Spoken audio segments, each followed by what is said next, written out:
Hello and good evening, everyone. I hope you all are doing good. And how are you, everyone? Just tell me about your हाल चाल also.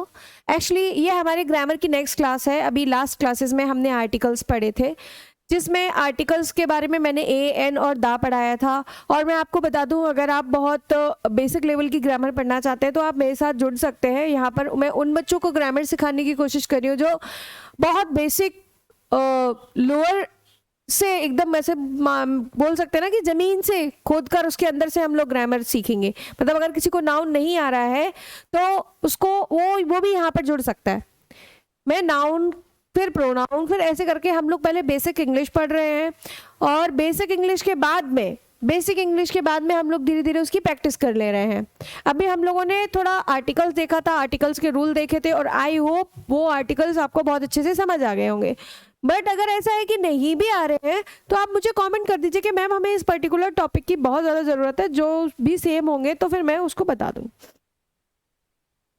आज मैं लेके आई हूँ parts of speech, क्योंकि चाहे वो spoken हो, चाहे वो ग्रामर हो, चाहे आपको किसी कंपटीशन एग्जाम को देना हो तब भी, या फिर अगर आप लोग किसी को पढ़ाते हो, टीचर हो इंग्लिश के, अपने बच्चों को ही पढ़ाना होता है, तो हमें इन सब चीज़ों की ज़रूरत पड़ती है. तो पार्ट्स ऑफ स्पीच आखिर क्या होती है और क्यों हमें ज़रूरत पड़ती है पार्ट्स ऑफ स्पीच की? तो मैं एक ही चीज़ बोलूँगी आपसे कि जो पार्ट्स ऑफ स्पीच होती है वो किसी भी सेंटेंस में जो वर्ड्स होते हैं ना, उन वर्ड्स के जो भागीदारी है हमारे सेंटेंस में, इतना समझ जाइए आप कि किसी भी वर्ड का जो वर्क है, जो पार्टिसिपेशन है सेंटेंस में, उसकी जो भागीदारी है, बस उन्हीं वर्ड के स्पेसिफिक पूरी इंग्लिश इर्द गिर्द घूमती रहती है. जब आप थोड़े बड़े एग्जाम की तैयारी करते हैं तो आप एरर पढ़ते हैं, उनमें डिटेल में पढ़ते हैं, और जब आप थ्योरिकल पढ़ते हैं तो इन सबको लिख लिख कर जस्ट प्रैक्टिस करते हैं. Got it? तो अभी आज मैं सबसे पहले आपको बताऊंगी पार्ट्स ऑफ स्पीच आखिर कितने होते हैं. कुछ लोग इसको अभी अलग अलग, let me check, actually this is going to be far, where is it? तो पार्ट्स ऑफ स्पीच में हम पढ़ेंगे हमारी noun, pronoun, verb, adjective, adverb, preposition, conjunction and interjection. Okay. तो यहाँ पर बहुत से ऐसे बच्चे होंगे जिनको एग्जैक्टली नाउन नहीं पता होगा. अगर आपको ये पता भी है ना, तो डेफिनेटली आप जब क्वेश्चंस देखेंगे, जब प्रैक्टिस लगाएंगे, तो आप कहीं ना कहीं आपका दिमाग केओस हो जाएगा. वहाँ पर आप फंबल करेंगे, वहाँ पर आपका माइंड जो है वो स्टक हो जाएगा, क्योंकि हम लोगों ने सिर्फ इतना पढ़ा है कि noun is the name of person, place, animals और थिंग. लेकिन अगर मैं आपको बताऊं कि नाउन जो है वो एक बेसिक नीड है, एक ऐसा वर्ड है जो किसी भी सेंटेंस की जड़ तक जाने के लिए हमें इस नाउन के बारे में पढ़ना बहुत ज्यादा जरूरी है. अब मैम तो फिर आखिर नाउन है क्या? मैं आपको बता दूं, everything which you can see, you can hear, you can feel, सब नाउन है. अगर मैं कहूं एवरीथिंग इज नाउन, तो क्या आप मानेंगे? मानना ही पड़ेगा, क्योंकि दुनिया में जितनी भी चीजें हैं, चाहे मैं हूं, आप हो, या हमारे घर में बना हुआ खाना हो, चाहे कुछ भी हो, वो सभी चीजें क्या है? हमारी नाउन है. क्या है? नाउन है. तो अगर मैं कह दूं कि एवरीथिंग इज नाउन या फिर naming word is a noun, तो कैसा रहेगा? Naming word is a noun, क्योंकि नाउन ही तो नामकरण कर रही है किसी भी चीज का. ठीक है मैम. जैसे मैंने कहा, अब क्या क्या नाउन, पहले हम लोग नाउन को ही थोड़ा डिटेल में देख लेते हैं. तो noun, it acts as a subject, as a object, as a prepositional object, as a subject complement. बहुत से ऐसे होंगे जिन्होंने ये दो वर्ड तो सुने होंगे, लेकिन ये दो वर्ड्स के बारे में नहीं सुना होगा. तो अभी पहले मैं बात करती हूँ सब्जेक्ट. आखिर मैम हमको पता कैसे चलेगा? देखो, एक बात मैं बार बार बोलती हूँ, पार्ट्स ऑफ स्पीच में, सेंटेंसेस में जितने भी वर्ड होते हैं, जैसे मैंने उठाया सिया, इसके दो काम होंगे. एक तो इसका नाम होगा और एक इसका काम होगा. नाम के तौर पर सिया एक नाउन है, लेकिन इसका काम क्या है, ये सेंटेंस में एज अ सब्जेक्ट वर्क कर रही है। जब आपको किसी भी वर्ड के इन दोनों चीजों के बीच में खेलना आ जाएगा तब आपके लिए इंग्लिश बिल्कुल इजी हो जाएगी। तो मैंने कहा कि एज अ सब्जेक्ट काम करती है नाउन, एज अ ऑब्जेक्ट काम करती है नाउन। अब देखो, रिया प्लेज क्रिकेट विथ हरी, मतलब अब देखो ऑब्जेक्ट क्या होता है, ऑब्जेक्ट होता है बेटा receiver, receiver of your verb, got it. तो इसमें हमारी सिया क्या है, सब्जेक्ट है। जब आप किसी भी सेंटेंस में हु से क्वेश्चन करते हैं, हु से क्वेश्चन करते हैं तो आपको सब्जेक्ट मिलता है। देखो, who is playing cricket, Siya. With whom is she playing, तो with Hari. Are you getting my point? अब प्रीपोजिशनल ऑब्जेक्ट क्या होता है, देखो पहले तो ये हमने कहा मैम अच्छा ये हमारी वर्ब होती है, ठीक है, यानी कि खेलना। वर्ब 3 फॉर्म में होती है, एक हेल्पिंग वर्ब होती है, एक मेन वर्ब होती है, लिंकिंग वर्ब होती है। बट अभी जब वर्ब पढ़ेंगे तब मैं इसमें डिटेल में लेके जाऊंगी, तो अभी ये हमारी वर्ब है। अब ये क्या है, विथ, तो आपने सुना होगा ऑन, इन, इनटू, ये सब हमारे प्रीपोजिशंस होते हैं। बिटवीन, बिटवीन, ये हमारे सब प्रीपोजिशंस होते हैं। तो प्रीपोजिशन के बाद आने वाली नाउन, प्रीपोजिशन के बाद आने वाली नाउन, ये नाउन ही तो है, हरी नाउन ही तो। अभी तो हमने बात की कि दुनिया में जितनी भी चीजें हैं वे सभी नाउन है, जिनको हम छू सकते हैं, देख सकते हैं, सुन सकते हैं, महसूस कर सकते हैं। मैम महसूस कैसे कर सकते हैं, जैसे कि हवा नाउन है, वी कैन फील इट, ठीक है, हमारा एंगर, हमारा गुस्सा, गॉट इट। तो ऐसे ही जितनी भी चीजें इस दुनिया में सब नाउन है, तो हरी भी एक नाउन है। लेकिन इस नाउन ने गलती ये कर दी कि ये प्रीपोजिशन के साथ जुड़ गया, और जैसे ही ये प्रीपोजिशन के साथ जुड़ गया तो फिर ये नाउन नाउन नहीं रहा, इसकी बुआ ने इसका नाम रख दिया है प्रीपोजिशनल ऑब्जेक्ट, प्रीपोजिशनल ऑब्जेक्ट। अच्छा मैम ठीक है, मुझे ये समझ में आ गया प्रीपोजिशनल ऑब्जेक्ट। मैडम फिर ये सब्जेक्ट कॉम्प्लीमेंट क्या है, सब्जेक्ट कॉम्प्लीमेंट क्या है? मैंने कहा रवि इज अ डॉक्टर। अब डॉक्टर क्या है, डॉक्टर भी एक नाउन है और ये इस सब्जेक्ट को कंप्लीट कर रही है। एक तो ये इस सेंस में देखिए, दूसरा ये जो हमारी वर्ब है एक्चुअल में ये हमारी लिंकिंग वर्ब है, और लिंकिंग वर्ब के बाद जब ये नाउन आ रहा है तो ये जो कहलाएगा हमारा वो सब्जेक्ट कॉम्प्लीमेंट। कॉम्प्लीमेंट होगा, कॉम्प्लीमेंट नहीं होगा। कॉम्प्लीमेंट मतलब पूरक होता है, कॉम्प्लीमेंट मतलब होता है उसको कॉम्प्लीमेंट कर रहा है। कॉम्प्लीमेंट का हिंदी नहीं आ रहा है। कॉम्प्लीमेंट मतलब किसी की बढ़ा रहा है, विशेषता बता रहा है, ऐसे करके आप उसको कर लीजिए। आप लोग कॉम्प्लीमेंट करते हैं, जैसे कि your shirt is complimenting yourself, मतलब तुम तो अच्छे हो ही, साथ में अगर तुम कोई अच्छी शर्ट पहन ले रहे हो तो it is complimenting your personality. If you are wearing just a wrist watch तो फिर अपन क्या कहेंगे, हाँ this is like a complimentary. आप किसी रेस्टोरेंट में जाते हो तो आपको एक कॉम्प्लीमेंट्री शॉर्ट्स मिलते हैं, मतलब आपको खाना तो मिलता ही है, उसके साथ साथ कॉम्प्लीमेंट्री शॉर्ट्स भी मिलते हैं।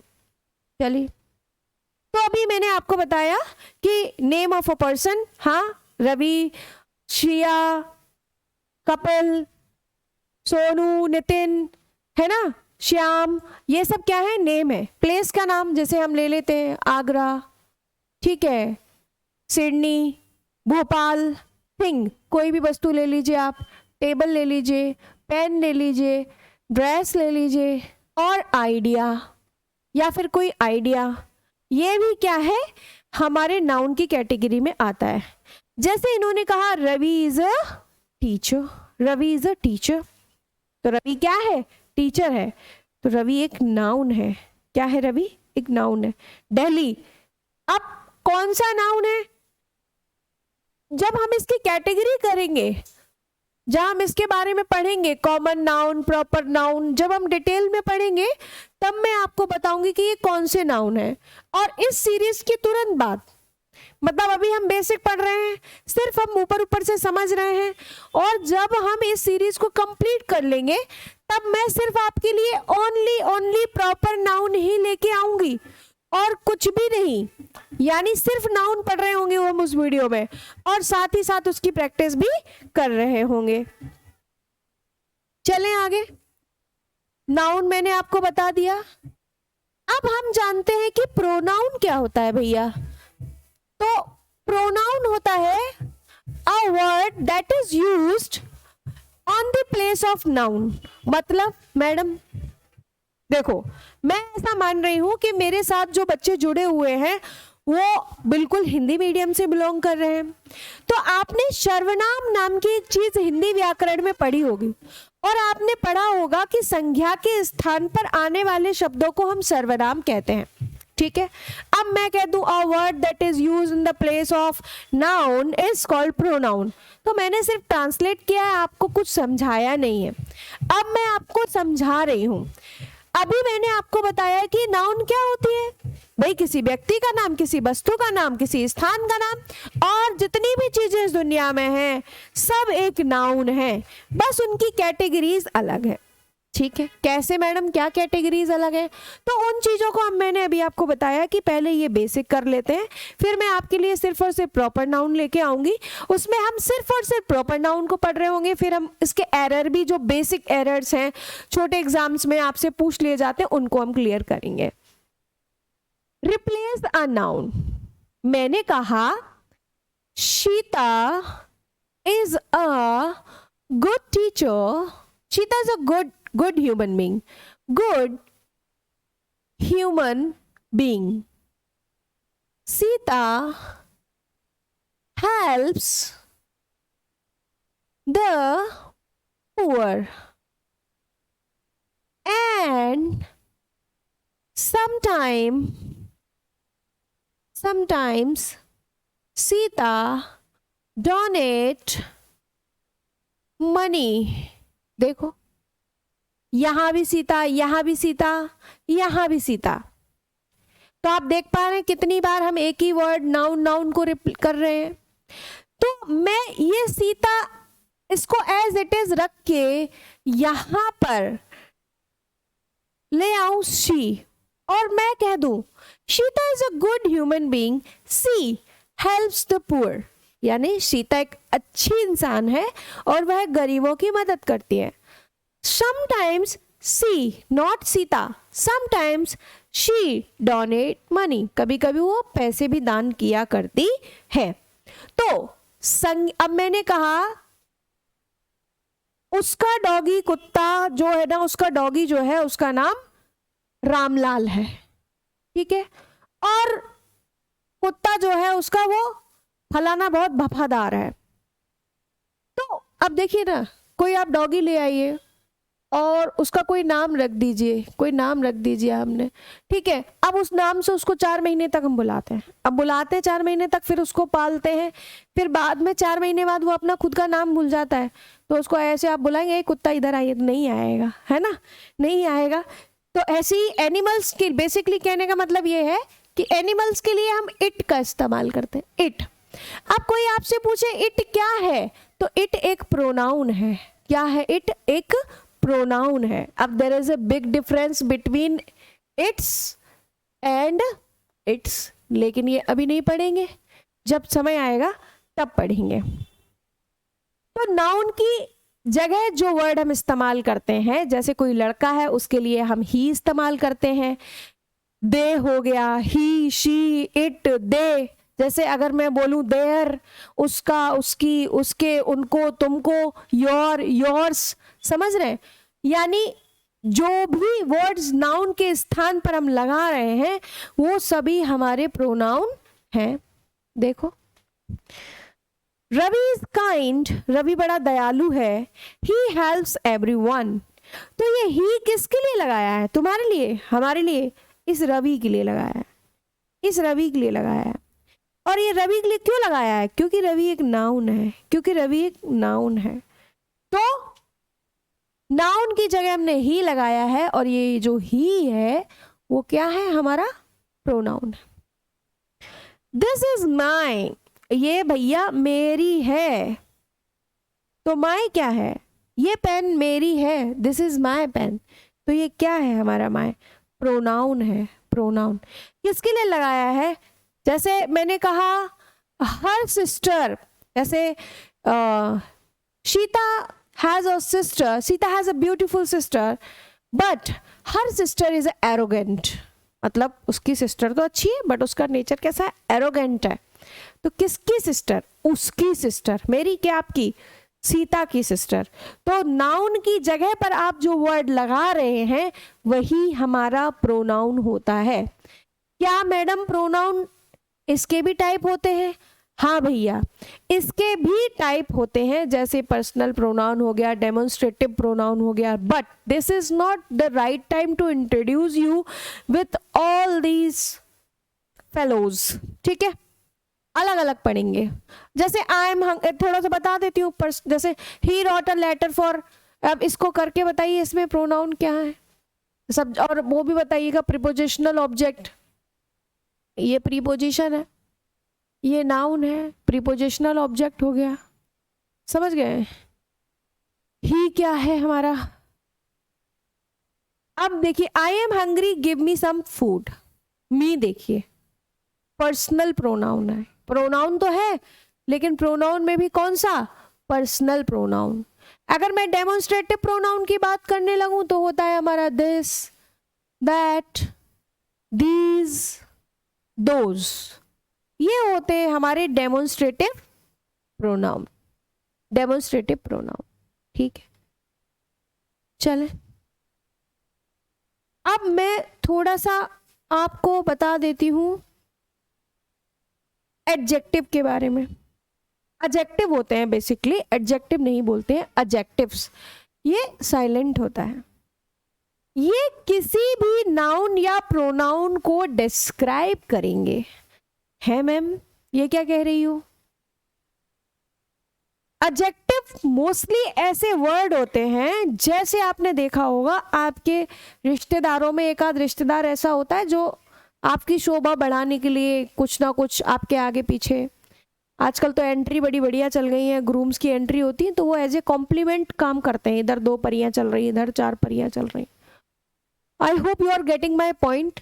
तो नाउन के साथ जुड़कर, नाउन से पहले आकर ये वर्ड क्या करते हैं, किसी भी नाउन की विशेषता को बता देते हैं।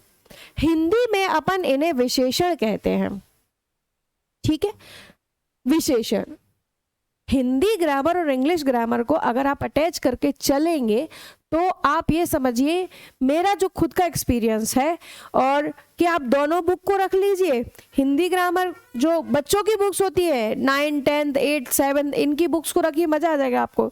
हिंदी इंग्लिश ग्रामर दोनों एक साथ कंपाइल, अगर आपकी बहुत कमजोर है इंग्लिश तब की बात कर रही हूँ भाई, अगर आपको डायरेक्ट अंग्रेजी से समझ आ रहा है तो कोई दिक्कत नहीं है। तो एडजेक्टिव, पहली शर्त ये है कि एडजेक्टिव या तो किसी इसको कॉम्प्लीमेंट कर देंगे, नाउन को, प्रोनाउन को, एडवर्ब को भी करते हैं, एडजेक्टिव एडजेक्टिव को भी करता है, बट वो अलग मैटर है, जब हम आगे चलेंगे तब पढ़ेंगे।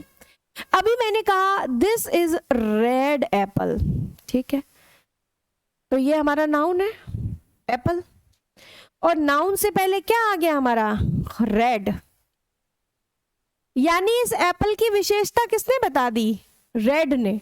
किसने बता दी, रेड ने बता दी। तो दिस इज रेड एप्पल, माफ कीजिएगा, तो रेड क्या है, एडजेक्टिव है, रेड क्या है, एडजेक्टिव है। He is wise man, man क्या है हमारा, नाउन, और वाइज क्या है उसकी विशेषता, कि वो चतुर है, तो एडजेक्टिव हो गया। अच्छा, एक अभी एडजेक्टिव में आप लोगों ने शायद पढ़ा होगा, जो आप सब्जेक्ट और प्रेडिकेट होता है तो एक प्रेडिकेटिव एडजेक्टिव होता है कि एब्रीब्यूटिव एडजेक्टिव होता है।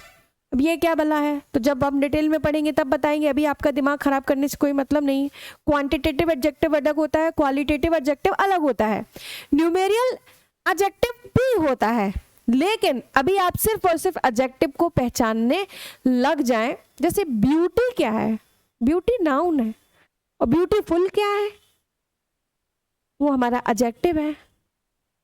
शी डिजाइन्ड इट ब्यूटीफुली, अब ये क्या है? बहुत सारे डेरिवेशंस हो सकते हैं एक किसी वर्ड को समझने के लिए।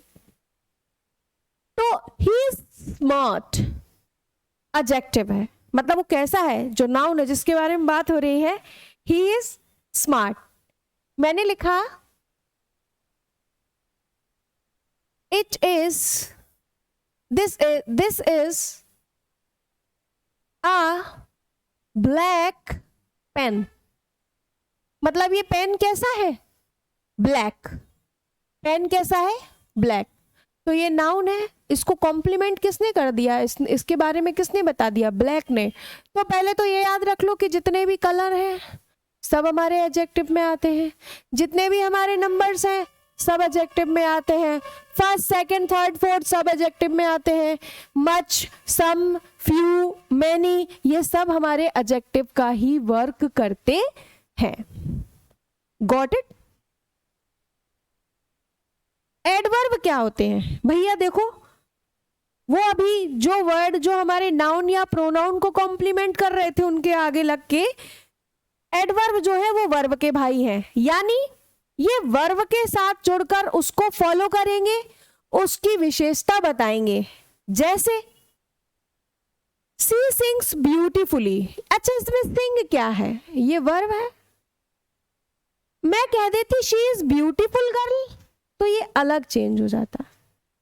शी सिंग्स ब्यूटीफुली, वह बड़ी सुंदरता से बड़े अच्छे सुरों को लगाकर गाती है, तो ब्यूटीफुली गाती है, इसने इसको कॉम्प्लीमेंट किया है या वर्ब को कॉम्प्लीमेंट किया है? क्या इसने हमारे नाउन के बारे में बताया है या नाउन की गायकी के बारे में बताया है? तो ये हमारी नाउन की गायकी के बारे में बता रहा है, और नाउन की गायकी मतलब ये हमारे वर्ब के बारे में बता रहा है, इसीलिए ये हमारे एडवर्ब हैं। क्या है? एडवर्ब हैं। देखो, ही रन्स वेरी फास्ट, वह बहुत तेज दौड़ता है, ही रन्स वेरी फास्ट। तो भैया ही के बारे में बता रहा है कि दौड़ने के बारे में बता रहा है? वो दौड़ने की बात कर रहा है कि जो उसका दौड़ने का तरीका है वो बहुत फास्ट है। तो वेरी क्या है हमारा? एडवर्ब है। वेरी क्या है हमारा? एडवर्ब है।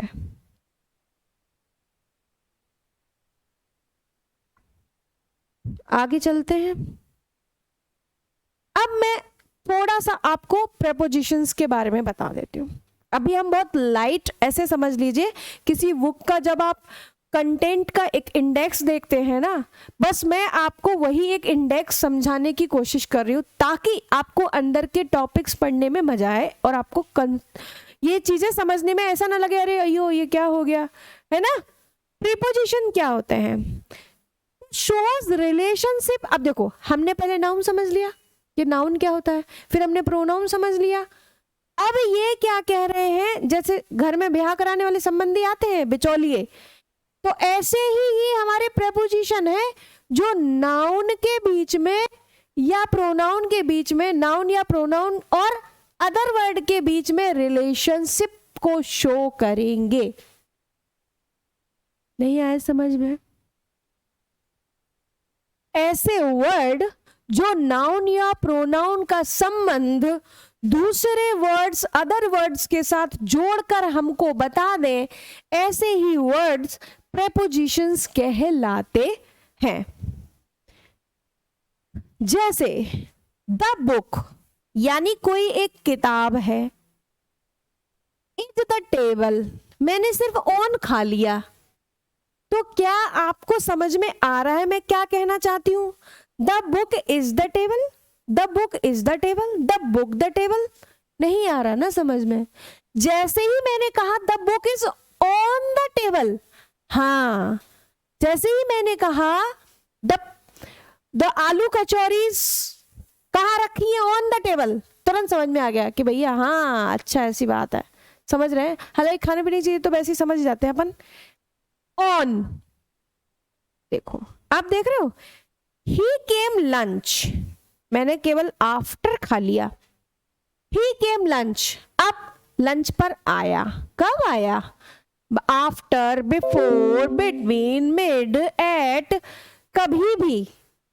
तो ये क्या कर रहा है, ये लंच के बीच में और ही के बीच में हमें रिलेशनशिप जोड़कर बता रहा है। तो क्या अब आपको मेरी बात समझ में आई? जैसे I am pouring T the cup, अब कुछ तो मिसिंग है मैम इसमें, हाँ मिसिंग है इसमें इनटू, क्या मिसिंग है?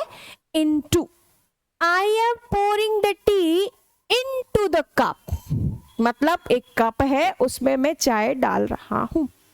तो ऐसे वर्ड्स जो नाउन प्रोनाउन का रिलेशनशिप अदर वर्ड्स के साथ बताते हैं, जोड़ते हैं, दिखाते हैं, हमारे प्रपोजिशंस होते हैं। मैडम कितने होते हैं? बहुत हैं। जब हम प्रपोजिशंस का टॉपिक पढ़ेंगे तब हम प्रपोजिशंस के बारे में जानेंगे। अभी आप सिर्फ इतना ही जानिए। कंजक्शन क्या होते हैं मैडम? देखो अभी मैं आपको उन वर्ड्स को बता रही हूं जो कि अगर मैं ऐसे अचानक बोल दूं बेटा ये नाउन है, तो लगे अयो ये कभी हुआ, अभी तो नहीं पता था नाउन है। Got it? देखिए मेरा मकसद सिर्फ इतना है कि आप कैसे भी करके जो बेसिक, जिनको बिल्कुल भी नहीं आता, देखिए आप लोग एडवांस इंग्लिश कहीं से भी पढ़ लीजिए, कुछ भी पढ़ लीजिए, मेरे वो बच्चे आ जाएं जो इंग्लिश से बिल्कुल डरते हैं, मैडम हमें ABCD नहीं आती है। तो जिसको ABCD नहीं आती है आप उस ABCD वाले आइए, क्योंकि इसके बाद मैं आपको अल्फाबेट का ही चैप्टर पढ़ाने वाली हूँ। मैडम अल्फाबेट में क्या पढ़ाओगी? अभी मैं आपसे पूछ लेती हूँ, how many letters are there in English alphabet? तुरंत बता दोगे देयर आर 26 लेटर। मैं कहूँ how many sounds are there, तो आप रह जाएंगे वहीं पे। ए के कितने साउंड हो सकते हैं? सी के कितने साउंड हो सकते हैं? सी को हम का कब पढ़ने लगते हैं? CH को चा कब पढ़ने लगते हैं, है ना? जी को गा कब पढ़ने लगते हैं? जा कब पढ़ने लगते हैं? तो ऐसी सिचुएशन से बाहर निकलने के लिए कि अच्छा जी से स्टार्ट हो रही थी तो गेम पढ़ रहे थे, फिर जी से स्टार्ट हो रही है तो जेनरेशन पढ़ रहे हैं, तो ये अपन कब पढ़ेंगे? जब मैं आपके लिए फोनिक्स का टॉपिक लेकर आऊंगी। फोनिक्स का टॉपिक लाने से होगा ये कि आपको पता रहेगा कब का से अपन केमिस्ट्री पढ़ने लगते हैं, कब करेज पढ़ने लगते हैं, और का से तुरंत चार्म हो जाता है, चा से तुरंत चौक हो जाता है। तो but this is not the right way, है ना, कि मैं कहीं से कुछ भी अपना दिखाने के लिए कि अरे हमको तो ये भी आता है वो भी आता है, और मैं कहीं भी कुछ भी आपको सिखाने लगूं और आपको कंफ्यूज करने लगूं। मैंने अभी सिर्फ इतना बताया कि जैसे इंडेक्स पढ़ते हैं, बाहर से हम पता लगाते हैं, सेम वही चीज है अभी हमारे साथ। ओके, तो जस्ट टाइम वेस्ट नहीं करते हैं।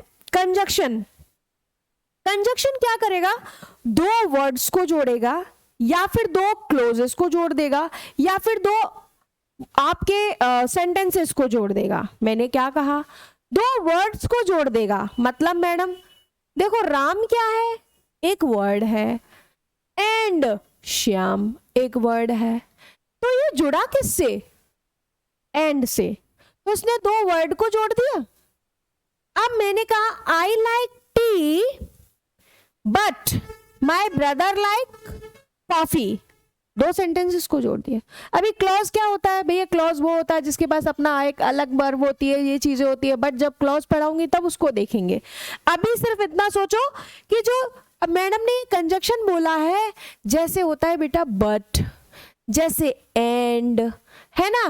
तो ये जैसे आई लाइक टी, मुझे चाय पसंद है, एंड कॉफी, और मुझे कॉफी भी पसंद है, यानी मैं चाय पसंद करती हूँ, चाय कॉफी पसंद करती हूँ। ही इज पुअर, अब देखना वह गरीब तो है बट ऑनेस्ट, लेकिन ईमानदार है। तो ये पुअर और ऑनेस्ट, इसकी दोनों क्वालिटीज को जोड़ने का काम कौन कर रहा है? हमारे बट भाई साहब। कौन कर रहे हैं? बट भाई साहब। तो कंजक्शन आपसे कोई पूछ ले बच्चा तो बता देना, कंजक्शन एक ऐसा वर्ड होता है जो दो वर्ड्स को आपस में जोड़ सकता है, या दो सेंटेंसेस को आपस में जोड़ सकता है, या सेंटेंस और क्लोज को भी जोड़ सकता है। Interjection, Wow, what a beautiful morning today. Okay. Oh my god, I got late. Okay. Hooray! We won the match. नहीं, ऐसा मत सोचिए कि मुझे कुछ हो गया है. I am only trying to explain this, क्योंकि जो इंटरजेक्शन होते हैं वो होते ही यही हैं. ऐसे वर्ड जिनसे आप इमोशन दिखाते हैं, जिनसे आप अपनी फीलिंग्स को शेयर करते हैं, ऐसे वर्ड्स ही इंटरजेक्शन कहलाते हैं. जैसे लाश, शी इज डैड, अरे वो चली गई, चल बसी, ईश्वर ने बुला लिया उसको. ठीक है, तो एक्सप्रेस सडन इमोशन. हम आज लड़की ने आउच, वैसा नहीं है, कुछ ऑथेंटिक ऐसे है ना, जैसे wow that's amazing, wow that's amazing.